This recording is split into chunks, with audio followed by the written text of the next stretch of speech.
I'm a coward. There, I've said it. Last night I found myself on my own, as my partner decided that my company was as exciting as a fart in a birdcage. So I went to get myself a glass of whiskey to drown my sorrows. Whilst filling the glass in the darkened kitchen, I briefly glimpsed a string of dried chilies on the wall that looked a bit like a many-legged giant insect. I'll eat your soul. Terrified, I jumped on the counter and screamed for the neighbours to call the police or an exorcist. Instead, they shouted profanities through the threadbare walls before venturing outside to hurl eggs at my door, which unfortunately failed to scare the chilies away. Come and play with us. We don't bite much. Cowardice is one of my driving characteristics, which is why I've always regarded anyone who willingly ventures off to isolated death traps inherently alien and untrustworthy. It's hard these days to isolate characters in a setting befit for high-stakes drama to play out.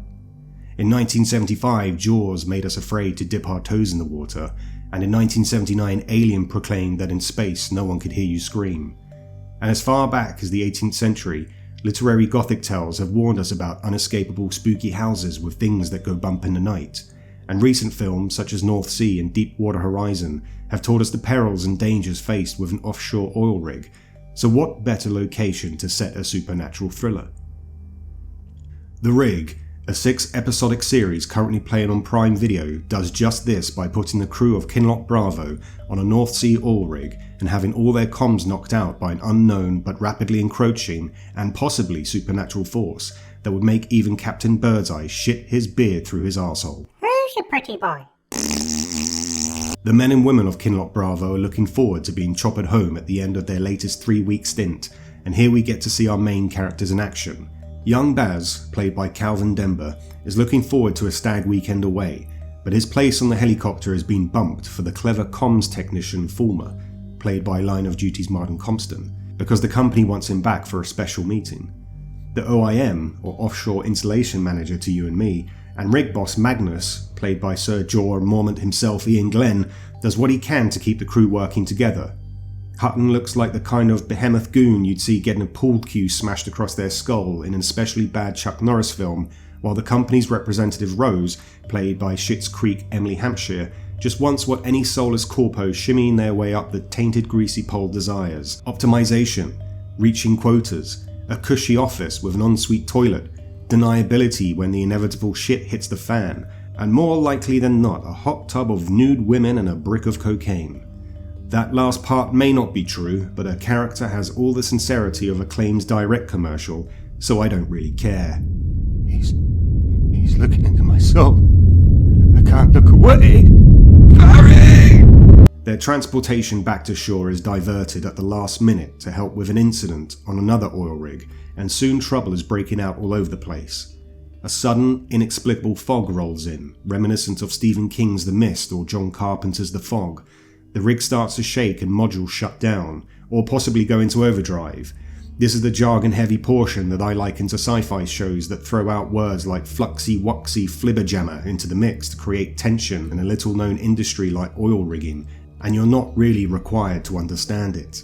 As crew members get injured or killed, the continuous bickering or battling for dominance within their dynamic group escalates.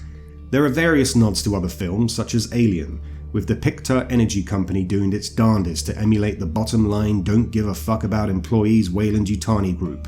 There's a bacteria that infects the crew, and it's reminiscent of John Carpenter's The Thing. And then there's the aforementioned Stephen King references. If you're a fan of these tropes, more likely than not, you'll dig The Rig. See what I did there? Dig The Rig. Yeah.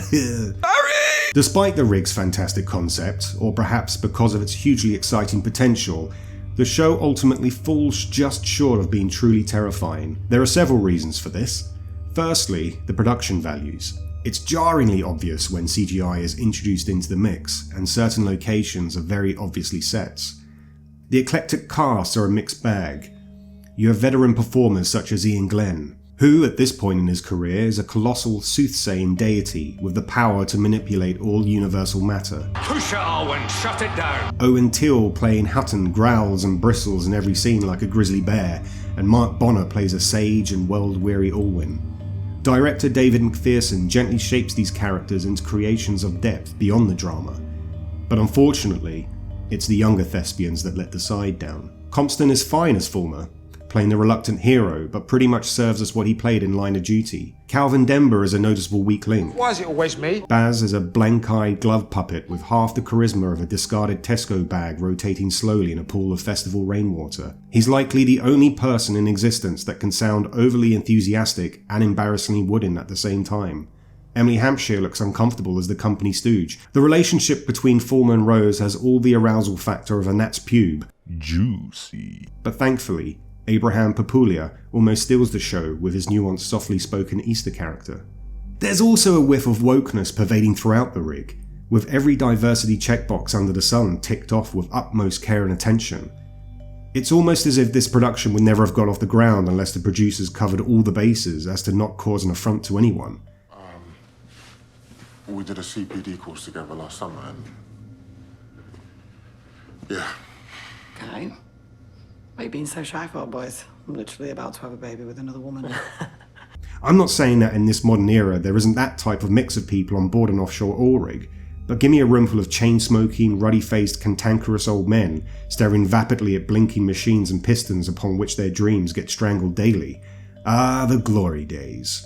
Director John Strickland has chosen to pull back on the music, and often the stark scenes are crying out for a bit of a soundtrack. Overall, the rig has all the same winning elements as shows such as HBO's stomach-churning Chernobyl, or the upcoming video game adaptation of The Last of Us. And with an ending that nods to a second series, I can only hope, if this comes to fruition, some of the fluxy-woxy flibber jammy bits can be resolved. But until then, I'll see you next time, you horrible lot.